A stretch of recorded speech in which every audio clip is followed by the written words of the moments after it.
Happy happy Christmas. చక్కటి ఆరాధన నడిపించే దైవజనులకి ప్రభు నామములో మరొకసారి వందనాలు తెలియజేస్తున్నా. ఈ సమయంలో మన మధ్యకు మరి గుంటూరు నుంచి విచ్చేసినటువంటి దైవజనులు, ఒకనాటి క్రీస్తు విరోధి నేటి క్రీస్తు సాక్షి అయినటువంటి మన దైవజనులు మరి జీర్మియా రాజు గారు, మల్లెల జీర్మియా రాజు గారు మన మధ్య ఉన్నారు. అందరూ చప్పట్లు కూడా సాధులుగా వారిని ఆహ్వానిద్దాం. Praise the lord, hallelujah.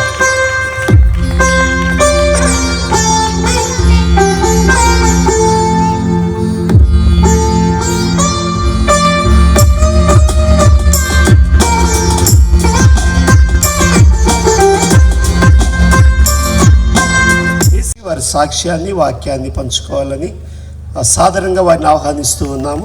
Praise lord. చలి గొప్పదా యేసుప్రభు గొప్పవాడా? యేసుప్రభు గొప్పవాడేనా? మరి ఎందుకో చలిని చూసి మీరు భయపడుతున్నారు. మనం భయపడాల్సింది యేసుప్రభుని చూసి. ఆమేన్, ఆమేన్. అందుకే చలి మనల్ని ఏం చేయలేదు కదా. దేవుని మహాకృపలో అసలుకి నేను అనవసరం కలుగును గాక. నా పేరు మల్లెల రాజు, మాది గుంటూరు జిల్లా. కొన్ని విషయాలు నేను చెప్పే ముందు దేవుడు నాకు ఇచ్చిన తలంపుల నుంచి నాకు అప్పుడు మధ్య మధ్యలో చిన్న చిన్న రాగాలు తెస్తూ ఉంటా. ఏదో నాకు వచ్చేయని కాదు కానీ దేవుడు జీరోల్ని హీరో చేయగలడు. ఆమేన్. వాస్తవమైతే చప్పట్ల ద్వారా దేవుని మహిమపరచవచ్చు. ఈ ప్రపంచంలో ఏ వ్యక్తి జీరోగా ఉన్నా, ఎవ్వరు జీరోగా ఉన్నా, సున్నా వ్యక్తినైనా విలువ కలిగిన వ్యక్తిగా చేయగలడు. కాబట్టి మనము సంగీతం తెలిసినా తెలియకపోయినా దేవుణ్ణి ఎప్పుడైతే మనం అడుగుతాం, ప్రభువా నేను మాట్లాడాలనుకుంటున్నాను, నేను పాటలు రాయాలనుకుంటున్నాను, పాడాలనుకుంటున్నాను, నాతో నువ్వు ఈ పాట రాయించండి అని మీరు ప్రార్థన చేసి అడిగితే దేవుడు తప్పకుండా మీతో కూడా పాటలు రాయిస్తాడు. ఆమె దావీదు కీర్తనకారుడు అంటాడు, నా హృదయంలో ఒక నూతనమైన సంగీతం కీర్తన ఉప్పొంగుచున్నది అన్నాడు. ప్రతిరోజు దేవుణ్ణి ఎందుకు దావీదు అంటే ఇష్టం అంటే, ప్రతిరోజు తన సంగీతంతో తన గానంతో దేవుణ్ణి మహిమపరుస్తూ ఉండేవాడు. ఆమేన్, హల్లెలూయా. దేవుడు అందుకని నేను పరిశుద్ధ గ్రంథం లోకసువార్త చదివేటప్పుడు ఇద్దరు స్త్రీలు కనపడ్డారు. ఎవరంటే, ఒక ఆమె రక్తస్రావంతో బాధపడిన స్త్రీ, మరొక ఆమె పాపాత్మురాలైన స్త్రీ. ఈ రక్తస్రావంతో బాధపడిన స్త్రీకి పేరు పెట్టలేదు, కానీ ఎవరి చేత స్వస్థతను అందుకోక యేసుప్రభు వస్త్రపు చెంగు ముట్టింది. ఆమెలో ఉన్న మహిమ ఈమెలోకి వచ్చి ఈమెలో ఉన్న మాలిన్యం, వ్యాధి వెళ్ళిపోయింది. తర్వాత పాపాత్మురాలైన స్త్రీ ఎవ్వరూ ఆమె బ్రతుకును మార్చలేక, పాపము నుండి విడుదల కలగలేక యేసయ్య పాదాలను తన కన్నీరుతో కడిగింది. తన ఇష్టపడిన వెంట్రుకలను యేసయ్య పాదాలు తుడిచింది కదండి. ఈ మాటలు చదివినప్పుడు నాకు, ప్రభా ఈ మాటని పాటకిస్తామంటే నా కుమారుడు రాయన్నాడు. ఇలా కొన్ని పాటలు రాశాను, పల్లెల్లో, పట్టణాల్లో, అడవుల్లో పాడుకుంటూ దేవుని సువార్తను కొనసాగిస్తున్నాం. దేవుని నామానికి మహిమ కలుగును గాక. నేను పాడుచున్నప్పుడు మీరు చక్కగా చప్పట్లు కొట్టాలి. ఈ రాత్రి అగ్నిస్తంభం వలె ఈ ప్రాంతంలో దేవుడు సంచరించును గాక. ఆమేన్, ఆమేన్. అగ్నిస్తంభం ఇక్కడ దిగవచ్చును గాక. ఆమేన్. ఇశ్రాయేలుని బలపరచున దేవుడు మనల్ని బలపరచును గాక. ఇశ్రాయేలులకు తోడుగున్న దేవుడు మనకు తోడుగున్నను గాక. ఆమేన్, ఆమేన్. అయితే దేవుడు ఎవరిని ఎక్కడైనా పెరుగుటకు సమర్థుడు, సామర్థ్యం కలిగిన దేవుడు. యేసు ప్రభుని నేను నా జీవితంలో అంగీకరించేవాడిని కాదు. యేసు ప్రభు ఎలాగ మా ఇంటిలోకి వచ్చాడు అనేది మీకు చెప్తాను, జాగ్రత్తగా ఆలకించండి. మా విలవేల్పు నాగేంద్ర స్వామి మా పొన్నూరుకు 2 కిలోమీటర్ల దూరం పచ్చల తాడుపరు గ్రామం ఉన్నది. ఈ పచ్చల తాడుపరు గ్రామంలో రోడ్డు పక్కన ఇప్పుడు కూడా ఒక పెద్ద పుట్ట ఉంటుంది. ఆ పుట్ట దగ్గర చాలామంది భక్తులు వెళ్ళి పాలు పోసి కొబ్బరికాయలు కొట్టి ప్రదర్శన చేసి వస్తూ ఉంటారు. మా విలువేలిపోయిన నాగేంద్ర స్వామి పుట్ట కాబట్టి, మా ఇష్టదైవం కాబట్టి, మా అమ్మ ప్రతి శుక్రవారం వెళ్ళి పాలు పోసి కొబ్బరికాయ కొట్టి పూలు పెట్టుకొని అన్యుల ఆచారంతో చొప్పున వెళ్ళి ప్రదర్శన చేసి వచ్చేది. ఏదైనా ఒక శుక్రవారం పని ఎక్కువయ్యి మా ఊర్లో మేమే ఉన్నవాళ్ళం, అంటే డబ్బు కలిగిన వాళ్ళం. దేవుని బిడ్డలారా, ఏదన్నా ఒక శుక్రవారం మా అమ్మ పని ఎక్కువైపోయి ఆ పాలు ఆ కొబ్బరికాయ అక్కడికి వెళ్ళి చేయకపోతే, ఆ ప్రదర్శన చేయకపోతే, శని ఆదివారాల్లో మా ఒంటి మీద నీటి పడకల్లాగా పాము పడకల్లాగా వచ్చి, నీటి పప్పుల్లాగా వచ్చి, పాము పడకల ఆకారంలో వచ్చి చలి జ్వరం మా ఒంట్లో ఉండేది. మా నాన్న మా అమ్మని, శిరోమనే నువ్వు నిన్న పాలు పోయలేదు కాబట్టి స్వామి కోపాగ్ని మన మీద ఇంటికి వచ్చింది, పిల్లలకి చలి జ్వరంతో బాధపడుతున్నారు అని మా అమ్మని తిట్టో కొట్టో మరలా పాలు పంపిస్తే 2 చెంబుల పాలు, 2 కొబ్బరికాయలు, 2 సార్లు ప్రదర్శన ఇవన్నీ చేస్తే ఆ తర్వాత 2 రోజులకో 3 రోజులకో మా ఒంట్లోంచి వెళ్ళిపోయేది. మా ఇంట్లో ఎప్పుడు మొచ్చుల మీద పాములు తిరుగుతూ ఉండేవి.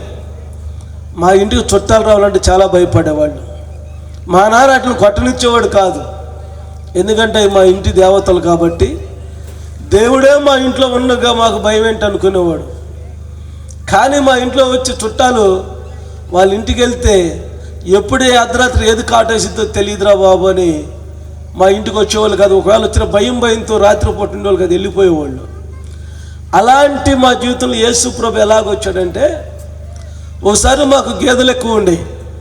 పనులు రాకపోతే మా అమ్మ సాయంత్రం పూట పాలు తీయాలి కాబట్టి పొలం వెళ్ళి గేదెలు తోలుకొస్తూ ఉంది. చూడక ఒకరోజు ఆ గేదెలు తోలుకొచ్చేటప్పుడు చూడక తాసుపాము ఒకటి ఆ గట్టు మీద పనుకొని ఉంది. ఏం గేదెల వైపు చూస్తూ వచ్చి ఆ తాసుపాము తోక తొక్కింది. ఎప్పుడైతే తొక్కిందో వెంటనే అది పడగెప్పి బస్సులు కొడుతూ మా అమ్మను కాటేయడానికి చూసింది. చూస్తే మా అమ్మ, ఆదిశేషుడా, సుబ్బరాయుడు, నాగేంద్ర స్వామి, నువ్వు నా దేవుడివి, నువ్వు నా దేవతవి, నన్ను కాటేయబాకు, నాకు బిడ్డలు ఉన్నారు, నేను ఎన్నో నోములు నోసాను, ఎన్నో వ్రతాలు చేశా, పూజలు చేశా,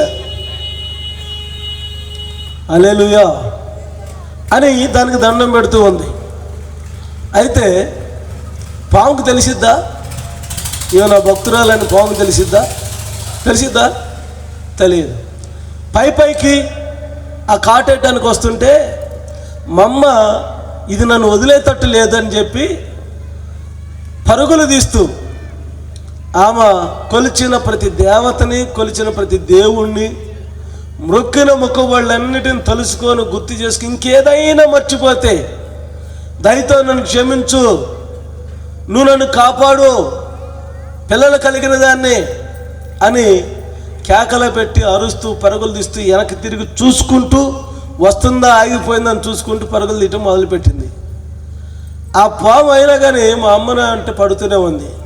అన్ని దేవతల్ని దేవుళ్ళని పిలిచింది. ఏ దేవుడు ఆ పామును ఆపలేకపోయాడు. ఎందుకు ఆ నోటి నుంచి ఎప్పుడు పిలవని ఒక పేరు పిలిచిందంట. ఏంటంటే, యేసయ్యా నీవుంటే నన్ను రక్షించమని పెద్దగా కేకేసిందంట. ఎప్పుడైతే యేసయ్యా నువ్వు ఉంటే నన్ను రక్షించమని అరిసి వెనక్కి తిరిగి చూసిందో వెంట పడగెత్తుకుని వచ్చి ఆ కాటేద్దాం అనుకున్న పాము ఒక రాయి ఉంటే ఆ రాయి మీద తల కొట్టుకొని చచ్చిపోవటం మా అమ్మ చూసింది. యేసు స్వామే గొప్పడు, కొట్టు చెప్పలేదేమో అనుకో, యేసు స్వామే గొప్పడు అనుకొని యేసు స్వామి యేసు స్వామి యేసు స్వామి యేసు స్వామి యేసు స్వామి యేసు స్వామి అంటే ఈమె ఎంత స్పీడ్గా యేసు స్వామి అంటుందో అంత స్పీడ్గా అది తల కొట్టుకొని చచ్చిపోయింది. దేవుని నామని మేము కలుగును గాక. అది చూసిన మా అమ్మ ఇంటికి వచ్చి మా ఇంట్లో ఉన్న దేవుడు దేవత ఫోటోలు అన్నీ తీసి మా నాన్న శిరోమనే ఏ పోయే కాలం వచ్చింది, ఏ చేతపాటి పాదులు తొక్కొచ్చావు నువ్వు, మన దేవుణ్ణి మన దేవతని తీసుకెళ్ళి కాళ్ళ పడేస్తావని పచ్చడి బండ తీసుకొని సృహ తప్పిపోయినట్టు కొట్టాడు మమ్మని. చచ్చిపోయింది అనుకున్నారు. అయినా కానీ దెబ్బలు తట్టుకొని బ్రతికింది, బ్రతికిన తర్వాత కూడా బ్రతికించిన యేసు పాదాలు అన్నడు వదిలిపెట్టలేదు. మేము అడిగే ఎన్నోసార్లు మా నాన్న కొడుతుంటే, ఎందుకమ్మా ఇంగ్లీష్ వాళ్ళు దేవుడు, పరాయి దేశస్తుడు దేవుడు, ఈ దేశానికి సంబంధించిన వాడు కాదు, ఈ కులానికి సంబంధించిన వాడు కాదు, ఈ మతానికి సంబంధించిన వాడు కాదు, మరి నువ్వు ఎందుకు ఒక కొత్త దేవుడిని తీసుకొస్తావు ఇంట్లోకి అని అంటే మా అమ్మ ఒకటేనేది, నన్ను రక్షించిన దేవుడిని వదిలిపెట్టి నన్ను చంపాలనుకున్న వారిని నేను ఎట్ట మొక్కేదిరా, కొడితే కొట్టని మీ నాన్న చేతిలో చావనైనా చస్తా కానీ నన్ను రక్షించిన దేవుని వదిలిపెట్టమని చెప్పింది. హల్లెలూయా, హల్లెలూయా. అందుకే నజరేతులో నుండి ఏదైనా మంచిది రాగలదా? యూదా ప్రధానులు, యెరూషలేము పట్టణము కావచ్చు, లేకపోతే మాసిదోనియా ఆ చుట్టుపక్కల ఉన్న అనేక రకాల పట్టణాలు కావచ్చు, ఆ గ్రామాలన్నిటిలో కూడా చిన్న గ్రామం, ఒక పక్కన తీసివేయబడిన గ్రామం అనుకోండి, ఒక పల్లెటూరు అనుకోండి, ఏ సౌకర్యం లేని గ్రామం అనుకోండి, చుట్టూరు కొండలు కలిగిన పట్టణం అనుకోండి, కొండల మధ్యలో ఎక్కడ నివసించే పట్టణంలో ఏదైనా మంచిది రాగలదా? పిలుపు అంటాడు, వచ్చి చూడు. నేటికి దేవుని బిడ్డలారా, బెత్లెహేము అనబడిన పట్టణంలో యేసు ప్రభు పుట్టుటకు కారణం ఏంటంటే, భారతదేశంలో పుట్టొచ్చు, అమెరికాలో పుట్టొచ్చు, ప్రపంచ దేశాలు, సంపన్న కలిగిన దేశాలు, రాజులలో ఆయన పుట్టొచ్చు. అయితే బెత్లెహేములోనే ఎందుకు పుట్టాలంటే, ఈ ప్రపంచాన్ని పరిపాలించేవాడు మధ్య భాగంలో పుట్టాలి. మధ్య భాగం అంటే బెత్లెహేముకి ఏ మూల చూసినా కానీ భూమి ఎంతైతే ఉందో అంతవరకు మధ్య భాగంలోనే ఉంటుంది బెత్లెహేం. రెండు, యేసు ప్రభు జన్మించిన పశువుల పాక బెత్లెహేములో ఒక మూలం లేదు. బెత్లెహేము పట్టణం చుట్టూరు ఉంటే బెత్లెహేము పట్టణంలో మధ్యలో ఉంటుంది అన్నమాట. చప్పట్లు కొట్టి దేవుని నామాన్ని మహిమపరచాలి. హల్లెలూయా, హల్లెలూయా. అందుకే ఈ రాత్రి ఈ క్రిస్మస్ సెలబ్రేషన్ చేసుకుంటున్న నీవు ఎందుకు మనకి ఈ లోకంలో ఆశలని ఎందుకు సంపాదించుకోవాలి? పుడతా ఏం తేలేదు, పోతా ఏం తీసుకెళ్ళాం, చక్కగా తాగుదాం, తిందాం, సుఖిద్దాం అనుకున్నా నేను. నా జీవిత స్టైల్ అలాగే ఉంటుంది. సెటిల్మెంట్లు చేసుకోవటం, ఒక బ్యాక్ పేపర్ ఫుల్ బాటిల్ ఒక నాటుకోటి పెడితే ఎవరిని కొట్టాలని కొట్టి, ఎవరిని పొడవాలని పొడిచే, ఎవరిని చంపాలని చంపా. దేవుని బిడ్డలారా, ఫస్ట్ నా నోటి నుంచి వచ్చే మాట, నా మాట వినకపోతే చంపేస్తానే మాట వచ్చేది. అలాంటి పరిస్థితుల్లో నేను ఉన్నప్పుడు నాకు కత్తులు రాజు అని ఎందుకు బిరుదు ఇచ్చారంటే, ఎస్ఐ, టౌన్ ఎస్ఐగా ఆయన అడిగాడు, మల్లెల రాజు నువ్వు పొడిస్తే ఎందుకు కత్తులతో పొడిస్తే ఎందుకు నొప్పి తెలియదు? నేను నా బ్రతుకు సెటిల్మెంట్లు కాబట్టి నేను ఏం చేసినా ప్రొఫెషనల్గా ఆలోచన చేసేవాడిని. ఈ ప్రొఫెషనల్గా ఆలోచన చేసి నేను చెప్పాను ఆయనకి, ఏమండి నేను ఆ మందు ఇస్తే కనుక నేను చెప్తానన్నా. అప్పుడుకి నా బ్రతుకు తాగుబోతులు ఎలాగుండేదంటే, కళ్ళు కొండలు తెప్పించుకొని బ్యాక్ పేపర్ దానిలో ఇంగ్లీష్ మందు దానిలో కలిపి 100 రూపాయలు ఇస్తే 150 పాన్పరకులు ఒక రీల్ ఇచ్చేవాళ్ళు, పెద్ద బండిలో ఒకటి. అవన్నీ తెచ్చి చించి దానిలో కళ్ళులో కలిపి, నేను తాగే సిగరెట్ పొడిని కూడా దానిలో కలిపి మొత్తం ఒకసారి కిందకి మీదకి తిప్పి, కళ్ళు, బ్యాక్ పేపరు, పాన్పరకులు, సిగరెట్ పొడి మొత్తం కలిపి నెల రోజులు, ఒక రోజు 30 రోజులు, 20 రోజులు, 40 రోజులు ఇట్లా కంటిన్యూగా, అరే ఆదిమానవులు అయిపోతారు అని చెప్పేసి అని, పులులు సింహాలు మొఖాలు కడుగుతాయి అని చెప్పి మేము కూడా మొఖం కడుక్కోకుండా ఈ మందుకు బానిసైపోయి తాగటం నేర్చుకునే వాళ్ళం. తాగి షివరింగ్ వచ్చి, నరాల వీక్నెస్ వచ్చి, టీ గ్లాస్ కూడా పట్టుకోలేంత ఓపిక బలహీనలు అయిపోయాం. దేవుని బిడ్డలారా, ఇక అట్టనే అలాగే చనిపోతామేమో అనుకున్నాం. తాగుడు ఉంటే చాలు, తాగటానికి ఇస్తే చాలు, తాగుడు కోసమే బ్రతుకుతాం అనుకున్నాం. అయితే ఆశ్చర్యకరమైన ప్రేమ, అమూల్యమైన ప్రేమ, అంతములేని ప్రేమ నా తల్లి కన్నీటి ప్రార్థన ద్వారా ఆ బలహీనతలన్నిటిని దూరం చేసింది. దేవుని నామమున మహిమ కలుగును గాక. హల్లెలూయా. నానబెట్టేవాడిని. ఈ నానబెట్టినప్పుడు ఏం జరిగేదంటే, ఈ రసాయనిక పదార్థాలన్నీ కూడా ఇనుప ముక్కకు పట్టాయి. ఆ తర్వాత తయారు చేయించేవాడిని. తయారు చేయించిన తర్వాత ఆ కత్తితో ఎవరిని పొడిచినా నొప్పి పుట్టి అరవడం. నా ఉపాధి ఏంటంటే అర్ధరాత్రి వాడని పనుకొని టార్గెట్ చేసి వాడు కాలు కావాలన్న నాకు 1,00,000 రూపాయలు ఇస్తానంటే నైట్ వెళ్ళిపోయే వాళ్ళవి కాలు తీసుకొని వచ్చేవాళ్ళు. పొద్దున్ననో లేకపోతే మొత్తు అంత వదిలిపోయిన తర్వాత వామ్మో అని నొప్పి పుట్టి వాడు చూసుకుంటే కాలో చెయ్యి ఉండేది కాదు. ఇలాంటి పరిస్థితుల కోసం నేను అలాంటి కత్తులు తయారు చేయించేవాడిని. సార్ ఇది అండి ఇలాగ తయారు చేయించేవాడిని. ఇప్పుడంటే ఇప్పుడు చెప్పటం వల్ల కొన్ని ఆకుపోసలు ఏం చెప్పటం వల్ల కొంతమంది తయారు చేసి అవి ఎక్కడో ప్రయోగించి పలానోడు చెప్పాడు కాబట్టి అని చెప్పి మనల్ని ముద్దాయిలు చేస్తారు. మళ్ళీ ఇప్పుడు ఆ ప్రమాదం కూడా ఉంది. అందుకని నేను వాడే కొన్ని స్పిరిట్లు విషయాలు నేను మీతో షేర్ చేసుకోలేను. దేవుని బిడ్డలారా మీరు గమనించండి. అని ఈ కత్తులు రాజుకున్న నేను ఈ గుంటూరు నుంచి ఈ హైవేలో వైజాగ్ కొన్ని 100 సార్లు ప్రయాణం చేసి ఉంటా. ఎందుకు ప్రయాణం చేశానో తెలుసా? చిప్పాడ, నడిగడ్డు, భీమిలి, కొమ్మాది, మధురవాడ, వైజాగ్లో, సీతంపేట అనేక ప్రాంతాల్లో కొన్ని 100,000 కోట్ల రూపాయల ల్యాండ్లు కబ్జాలు పెట్టేవాడిని. ఎదుటివాడిని నేను బ్రతకలేకపోతే ఎదుటివాడిని చంపైనా బ్రతకాలనుకునేవాడిని. ఇలాంటి నా జీవితంలో ఇంటికి వెళ్ళేవాడిని కాదు, ఇంటి దగ్గర ఉండేవాడిని కాదు. ఆ రోజు ఫోన్లు ఉన్నాయి కాదు. అయ్యా నువ్వు బ్రతుకున్నావా లేదా, ఎక్కడున్నావు, ఎప్పుడు వస్తావు అనేటువంటి సమాచారం లేదు. వస్తేనే కనపడితేనే మా అబ్బాయి బ్రతుకున్నాడు.